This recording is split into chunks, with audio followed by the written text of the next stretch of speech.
What is up, YouTube? It's your boy Greezy, and today we're going to be going over how to play Gridlock guide for you here with Rainbow Six Siege. And I like to start here on this screen as well, especially so you can kind of go over, get a little more visual, focus on more of what we're going over on our loadouts. Because like some other operators like Capital, she has a couple different ways you can play her based on her guns. So I want to kind of go over that, maybe what her gadgets are, so you can get a little bit more visual on what you can use, like her sidearms, secondary gadget, and so on and so forth. So we'll kind of go over that. And as you can see, basically here, the initial thing is this track stingers is her gadget. And so that is her main gadget she uses. They look just like that in game. They have the exact same shape. They do have kind of different sizes. So they're a little bit smaller. Some are about that size. Actually, it looks like on there in the game. Some are a little bit bigger. When you throw those down, they do cover a huge area. You get 3 of them, I believe, you can throw out. So they cover a very large area to cut off like flanks, rotations, and things like that. So kind of go over so you can see that. We're going to go over the couple guns she has, as well as her couple different gadgets, what would be the best loadouts, what I would suggest, and the best kind of ways to play her. Then we'll jump on a map here for you so you can go over that as well. But first we're going to see you have 2 different side gadgets. They have the smokes and the breaching charges. I almost 100% of the time will bring the smokes because they are a much better gadget for what she has. I think it's a stronger way of going about it because you can cut off lines of sight to be able to help cover your planter. You can cover the planter with them a little bit better. And if you need to breach anything, you already have the super shorty, which I bring 100% of the time as well. So I don't really need to worry about having any breaching charges because you do get only 3 breaching charges. So you get pretty good sized holes doing that. But with the super shorty, I can open up lines of sight, I can open up the floor, and I believe it's like 40 some odd shells you get with the super shorty. So you have a lot of potential and opportunity to be able to use the super shorty to the best of your abilities. But I really like the super shorty. It is the one I would suggest to bring 100% of the time. It's very compact, very easy to use. You get 3 shots per time you load it, so it's definitely a really nice one to use, and it will kind of eliminate the need for the breaching charges. Because a lot of times you are probably going to have a buck or a sledge, or at least somebody that's going to have some soft breach capabilities. But if you don't, you already got the super shorty on deck, you're good to go. Then we're kind of going to go over the couple guns as well. She has 2 different options. She has the SAW, and then I believe it's the M70 it's called as well. Those are the 2, or the F90, yeah, F90, my apology there. So you get the 2 different guns to use. I always bring the SAW a lot of the times though, but it depends on your play style. The SAW is LMG, you have the F90 here, the AR. But I would say to use the F90, it's kind of up to you if you want the higher fire rate, but you don't get quite as many bullets. It is easier to, that's not quite easy to reload, but it's a little bit higher fire if you like to use that. And if you have a really good shot, it's great because it is for good headshots. I always bring the SAW though, because it hits like a truck. It's got the 48 damage, and it also has that little cartridge reload it with instead of having to use like the belt fed as you see with Capital. So it does make it a quicker and easier reload. So if you want to try and free fire things, it makes it pretty simple. Makes it a little easier to do with that. The F90 still has the really easy reload with the 38 over the 40 damage, but it is a lower rate. So it kind of depends on how you want to play. If you have great shots on that day, I would say use F90.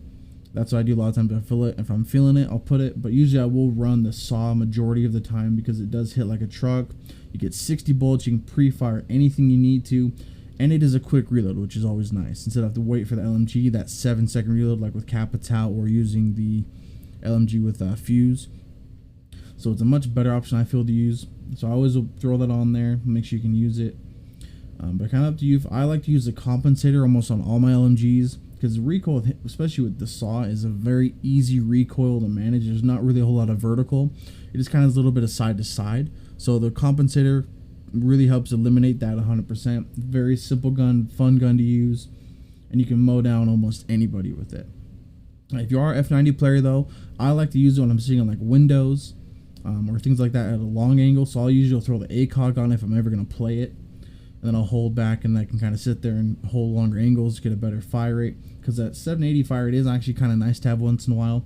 But using the SAW, it also can help kind of almost to say disguise yourself, because with the SAW it's the exact same gun Capital uses, so you're gonna have the defense wondering who's coming, if it's Gridlock or if it's Capital. So I like to do that as well. But I'd always say to bring that super shorty as your secondary arm 100% of the time, because it's always just nice to have, be able to open up the any lines of sight, any hatches you might need to open, and then bring the smokes as well, because you already got your soft breach with the super shorty. And make sure you have smokes to cover plant lines of sight to help your planner. That way you can cover them easier, because if you cut off line of sight, it's going to help your whole team's going to help you, and kind of go from there. But I'd say jump into also T-Hunt, see which guns you like the feel of more, maybe. Just depends on how you feel. But I've always liked the SAW. I've used Capital on console a lot, and I've even using Gridlock on console a lot as well. So I've just kind of grown to be a fan of the SAW. But kind of up to you, but I'll definitely recommend to bring the super shorty as your secondary, as well as smokes as your secondary gadget. That way you can make sure you have everything you need, almost like a can do it yourself type operator. You can cover your flanks and everything with your gadget. Then you can open lines of sight, hatches, and also cover any lines of sight for when you plant or if you have someone planting. But we'll go over this for you from here. I'm going to jump onto a map. We're going to go into Outback. We'll go over that, some better ways of how to play Gridlock, where you maybe want to throw your track stingers up, cover flanks, rotates, things like that. But we'll jump into that map. We'll go over that for you, and we'll kind of get into how we can play Gridlock for you. Here we go. And here we are on the map of Outback. So I want to go to Outback also because it is kind of just, it's a map that came out with her and Mozzie. Kind of keeps you a little nostalgic. And it's one of, I really liked the map a lot. I used to love it when it first came out. I was actually really loving the layout of the map. It's kind of grown to be one of those maps like a chalet to me, because it isn't the best map in the world to play, but it's still always fun to get on there and play, especially if you're going to play casual and ranked. I've always found it to be a fun map because there's a lot of soft destruction capabilities. But you want to get into Gridlock here. You want to really think about how you're going to play her. So if you watch like pro matches or things like that, you're going to see she is more of a support player. She's the second support a lot of times, so you want to make sure you're playing her like you would with your role. Like a Thermite, you want to see where you want to throw your tracks, see where you want to get your job done, because you don't want to be dying off really fast with Gridlock, because she is really important to help you with like covering flanks, cutting off rotates. So you want to stay alive as long as you can, just like if you're a hard breach, to be doing your job. So we'll jump into the map here. We're going to find a site, see where it is. I'm hoping it's a site upstairs, so we can go over that for you.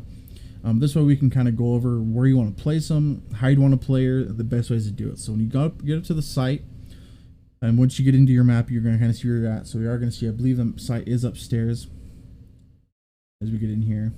Yeah, so there it is. So when you get in the map, you want to think about when you're playing. It is pretty universal on all maps. When you're pushing a site, there's always going to be really just two places you need to worry about for flanks or trying to stop. So here we're going to be on the site upstairs on the game room and laundry. On this one, you're really going to push not a whole lot from the dorm side. It's not a great spot to push because it is just windows you jump into. So you never want it to be a site push from where there's only windows that are accessible to the site or into the map. As you see like that, you don't want to be just jumping through those windows. So you look over here. A lot of times teams are going to push from the garage area or even from electrical through the windows. That we can get into this map and be in the map to push site. As you see the window there in electrical, you want to make sure you can look at from there easy ways of getting into the map so you can get to the site and have an easy push. So once you get into the map, you're on your way looking to where site is, you know where you're at. You want to think of the two different places or places that teams can try and push you or flank from while you're doing your push on site. So on this map, when you're pushing the games room and laundry, there's really only two places that they can push from to try and flank. You got the stairs over there on Shark, and then you have stairs coming up garage. So you only have to really worry about two different areas that they're going to be pushing you from as you go through the map, and they're going to try and flank you. So you want to think about where you're going to throw your track stingers to cut off flanks. So a lot of teams will throw it onto the stairs there majority of the time, but I like to throw it right here by the window and door that goes into office. So when you get out there, it does cover a huge area with the track stingers. And so when you throw it right there in between them, it does cover that entire spot. They can't get through it without having to hit a track stinger. So if you come over to the side, when you go through it, they can't do anything. They're always going to jump in to hit the tracks, or at that point, they're going to have to try and do things to make noise, like shooting them out. If they're going to come through, then you're going to know. Or they're going to have to try and jump over the window, and then at that point, they're going to hit it. They'll be on it. You're going to hear that. The operator makes noise. They scream in game. Or you're going to hear them hitting it, and they're going to make noise like they're being injured. So you're going to hear all the sound cues of what the track stingers do. So I like to throw it there, though, just because it is a little bit closer. That way it helps make it a more easy kill, so to say, like a freebie. You'll hear a lot of times. You want to try and put in places to make free kills.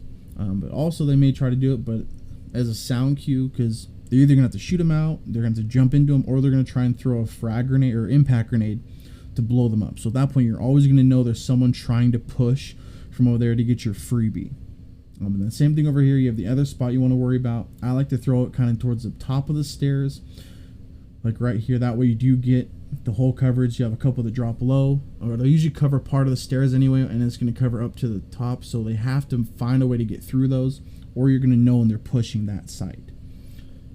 So you're going to want to think about where you're throwing them, what they're going to do, because the sound cue is always there to get your freebie. And then at that point, you have just the two you need to worry about. So if there are only two, majority of the time on sites or on most sites, you're only going to have two flanks to worry about. So from there, I always save one for plant. So say if we're going to get the plant off, I can throw it onto the bomb or somewhere around the bomb. That way it can help cover, so you get the sound cue when they have to come up, try and push, and then you'll know if they're going to be on the bomb because you have to shoot it out. And then you'll know you can come run up and you get the easy kill to stop the defuse. But also if we're maybe trying to do on like this site, for example, if they're going to have maybe a rotate and we get that wall open, I can make sure I can cut off the rotate. So we'll go over here and I'm going to open up this little wall, so you'll see like a traditional rotate usually on this map is right here. And then from there, we'll make sure we'll kind of give you an example of like when this wall is open. We'll get this wall open for you. But usually that's kind of the example if I want to go through. If we're going to have this wall open, we get the plant down. It makes it a little bit easier to kind of give you a visual here for you. Because say you do get over here, the guy gets a plant off in this corner, you get the wall open. From there, what I would do is I'm going to just throw it probably into that rotate hole, because then it's going to cover all of that bathroom showers area. And then that kind of takes it, so it covers all that. You don't need to worry about it as much anymore, so you only have to have one person watching just the doorway into the site, so it helps kind of limit where they can push from, or if they do try to push, you're going to know, you're going to hear it. Like you do on the flanks, you're going to have to try and either shoot them out, hit them, walk through them so they're making the noises that way. But it just limits the areas they can push and helps you have one less area to totally worry about until they're doing it, then you're going to know. But only have to worry about watching the doorway at this point. You don't have to sit there and watch, rotate, see if they're going to push there, and have to worry about being shot from the doorway. You can kind of get a better angle just on the doorway and just watch that the entire time until you hear someone maybe hitting the track stingers, shooting them out, or threw a grenade at them. And that way you'll have a nice easy way to cover your planter, and make sure you get your roll done. But that's also what you want to think about when you're playing Gridlock. Just like Hard Breaches, you're playing your role. So you have a job to do, you want to get through that. Because Siege is a very complex game, so you want to make sure you're doing your job to help your team to get the win. So you're going to be trying to either get the plant or helping your team cover plant, and you don't want to die overly soon. That's also why you bring the smokes. You want to be one of the guys that helps drone your team in, helps try and do all that, and then you want to get to where you get your job done. So say maybe you only are able to get your Gridlock track stingers down. Well, you've done your job to at least help stop the flanks, or able to slow down flanks to let your team know where they're coming from. But then also you want to make sure you do your role so you can help your team do the most. So say you get your job and you get the flank down, or flank watch down with the Gridlock track stingers. You get your stingers down. Then you can start trying to do more. Go for kills, or either push a little bit more aggressive with your team. But you also want to make sure you are just getting the job done. So at that point, you can get your track stingers out, cover your flanks, and then you can start worrying about getting your smokes into areas that can help your plant. Because it is all about really doing your job. But that's also why you have Gridlock, because you want to be able to almost do it all. You can get your flanks covered, you got the great gun to be able to open lines of sight, and then you have smokes for when you go to do your thing for a plant. But that's the main part, is you want to get these track stingers in place to cover flanks, do your job, make it so your team isn't totally worried about getting flanked, because it's never fun when you're in game. And so you did have a nomad or Gridlock, and all of a sudden you're getting shot from behind you, and then you don't know where it came from because they didn't put down their flank watch. But also it's going to help, maybe if you do like I did with the rotate hole, you're going to know maybe if someone's sitting over there behind the wall, because once you throw it, you're going to know they're going to start trying to shoot the track stinger so they aren't getting hit, because once it deploys and they're sitting there, hits them, they're going to get 10 damage. But if you have any maps you want me to go over, or any other sites you want me to go over a little bit more in depth, how I would set it up, how I would use my super shorty for like opening lines of sight, maybe hatches, let me know down in the comments below. And if you aren't subscribed already, make sure you do hit that sub button, give me a like, if you the thumbs up if you like the video. But we'll keep it till then. Well, next video, let me know down in the comments what you want to see. Keep it easy, keep it breezy. It's your boy Greezy. I'm out.